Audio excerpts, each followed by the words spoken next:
One day, a wild bull was walking down a street, and he saw this beautiful paddy field.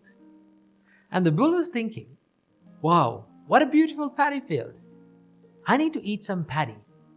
So what he did was, he jumped to the paddy field and started eating paddy.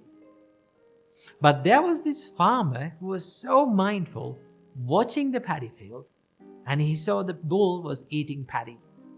So what the farmer did, he ran across the paddy field and grabbed the bull from its horns and wrapped the muzzle around the horns and gave a huge blow to the bull.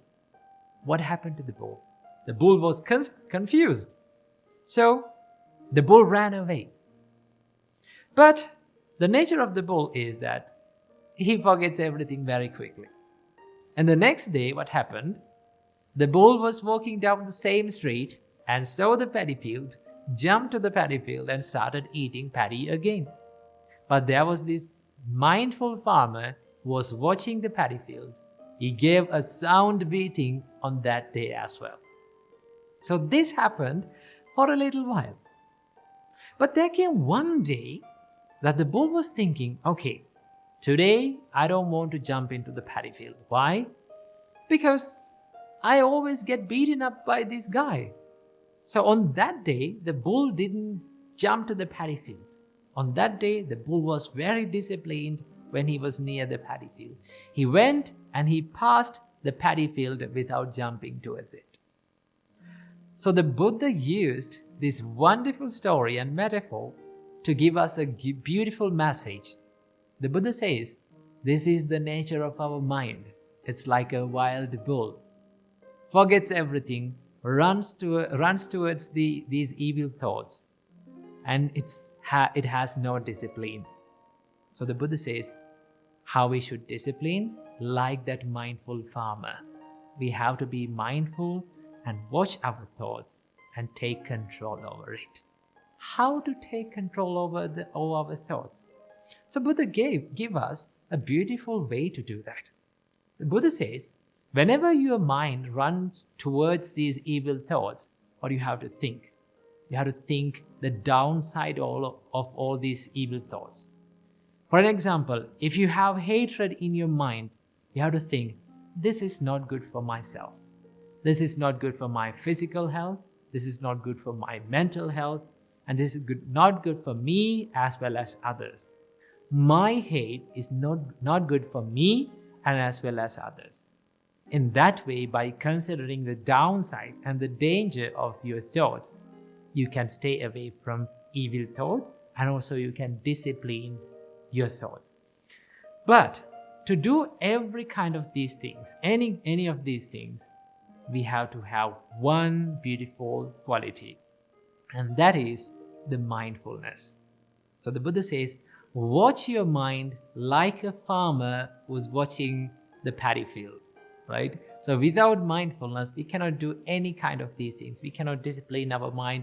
We cannot take our mind from unwholesomeness to wholesomeness. So we need to have this beautiful quality of mindfulness. And also we need to consider the danger of our thoughts, because one thought can create a beautiful world, and just one thought can destroy this whole world. That is the power of our mind. So understand that the nature of all of our minds are like a wild bull.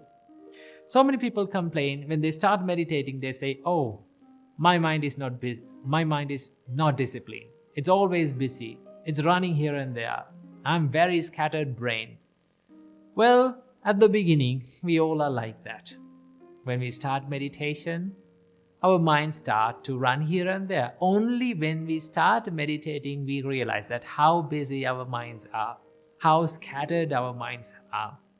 So what we have to do, whenever our mind gets distracted or disturbed or running into these kind of evil thoughts, we have to kindly bring it back to the wholesomeness. You may have to do this again and again.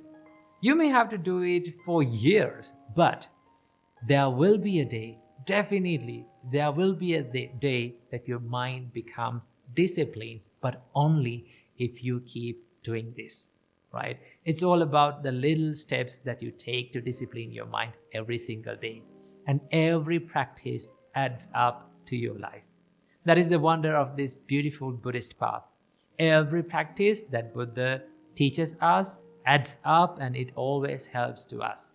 So, I know and we all know that it is not easy to discipline our mind. But even though it is difficult, it is not easy, it is painful, we have to do it again and again, keep doing it until that beautiful day comes, that we gain a beautiful, disciplined mind.